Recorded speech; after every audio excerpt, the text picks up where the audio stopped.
Dari pembongkaran dan pemasangan heli kopling, kita menggunakan bahan rujukan dari XCD. Ada beberapa hal yang harus diperhatikan pada saat melakukan pekerjaan pembongkaran dan pemasangan atau overhaul heli kopling. Yang pertama, jangan sampai plat kopling tersebut jatuh.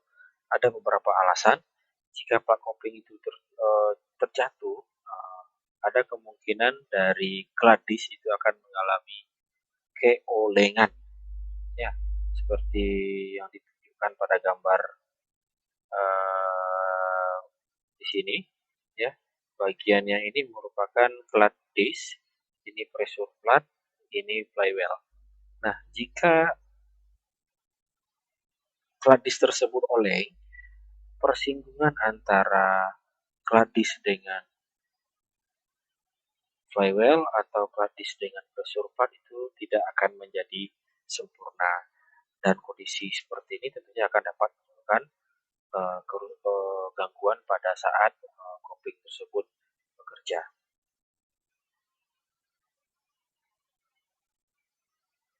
Oke.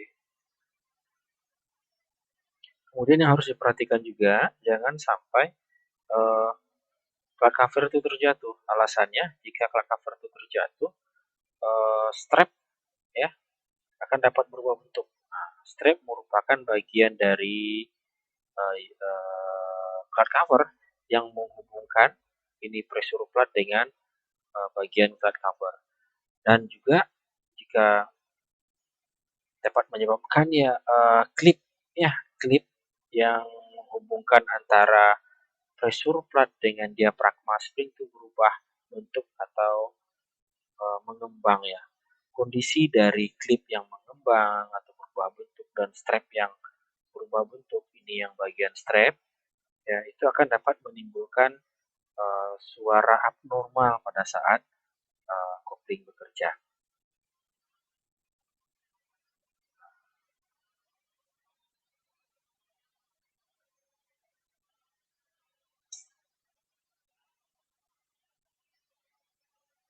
Oke, kemudian yang harus diperhatikan juga saat pemasangan.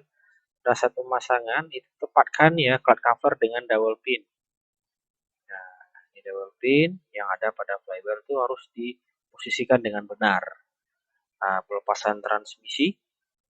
Nah, untuk pelepasan transmisi, ya usahakan ini bagian transmisi itu ditopang dengan menggunakan transmission jack, ya. Yang ini merupakan bagian transmission jack, sehingga pada saat pelepasan transmisi dari engine itu yang transmisi dapat digerakkan searah sumbu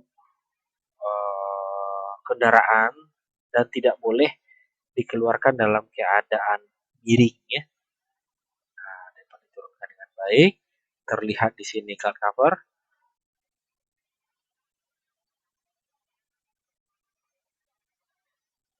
Ada beberapa hal yang harus diperhatikan. Nah, setelah cloud cover itu dilepas, pastikan tidak ada kebocoran dari oil seal pada flywheel, kemudian kebocoran oil seal dari transmisi, kebocoran dari oli transmisi, kemudian tidak ada kebocoran pada rilis silinder. Juga yang harus diperhatikan adalah kondisi dari flywheel. Ya, pastikan tidak ada keausan yang berlebihan, ya, tidak terbakar, ya.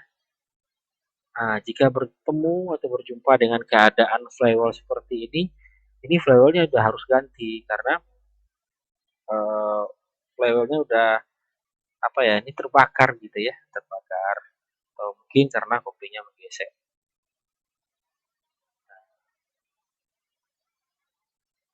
Oke, juga diperiksa kerataan dari flywheel. Cara pemeriksaan kerataan dengan menggunakan filler gauge dan straight edge atau mistar baja yang diselipkan pada bagian bawah mistar baja atau straight edge, ya. dan dibandingkan dengan nilai spesifikasi yang ada pada buku manual. Nah, kemudian periksa kondisi rilis bearing, ya, kondisi rilis bearing.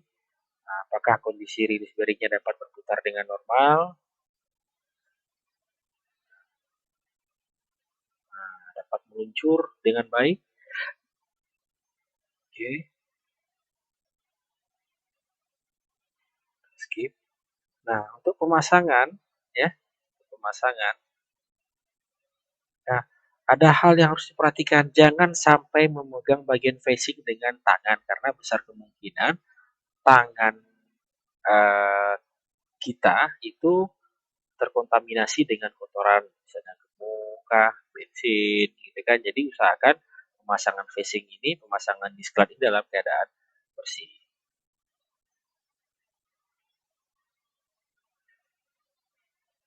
Nah, juga pressure plate pastikan tidak terkena dengan kotoran, gemuk, ya.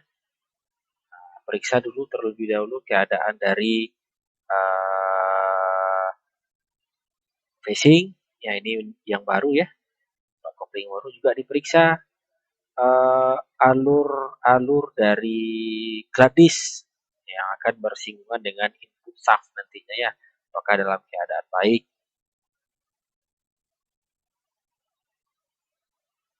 Nah, selanjutnya coba dipasangkan.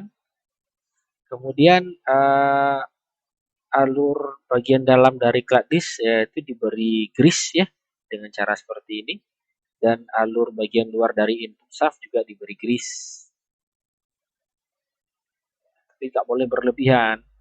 Dan coba dipasangkan dan digerakkan.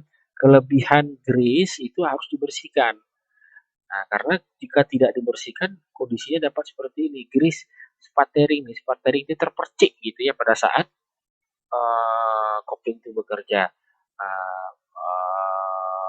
Kalau grease terpercik pada saat kopling bekerja, dan kalau terkena bagian facingnya itu akan dapat menyebabkan kondisi slip. Ya, ini cloud cover. Ya, perhatikan kondisi dari pressure plate-nya apakah normal atau tidak. Nah, ini dibersihkan gitu ya dengan menggunakan solvent gitu ya. Pemasangan. Nah, pada saat pemasangan sebaiknya itu menggunakan special service tool yang bagian alat yang merah ini. Tapi jika tidak ada, dapat digantikan dengan menggunakan input shaft bekas dari transmisi yang lain, sehingga pemasangan glad disc itu benar-benar center terhadap flywheel, terhadap glad cover gitu ya. Dan dikencangkan, yang dipasangkan pada dowel pin yang benar. Nah, ini dikencangkan bautnya dengan menggunakan tangan. Jangan sampai sewaktu pemasangan cover ini jatuh. Kemudian setelah dikencangkan dengan tangan, baut tersebut itu harus dikencangkan dengan menggunakan tokuren atau kunci momen seperti yang terlihat di tayangan. Nah, kunci momen ini ya dengan pola diagonal. Nah, pola yang terlihat di sini ya, artinya polanya pola bintang gitu ya. Sampai sesuai dengan momen spesifikasinya. Sangat dilarang mengencangkan baut pengikat cover terhadap flywheel dengan menggunakan impact. Alasannya kalau menggunakan impact, pengencangannya tidak akan sama rata. Nah, ini akan bengkok jadinya. Ya, satu kendor, satu kencang. Nah, kebetulan dari produk XCD ini supaya glad disc-nya terpasang sejajar satu sumbu dengan flywheel itu ada baut bantu gitu ya.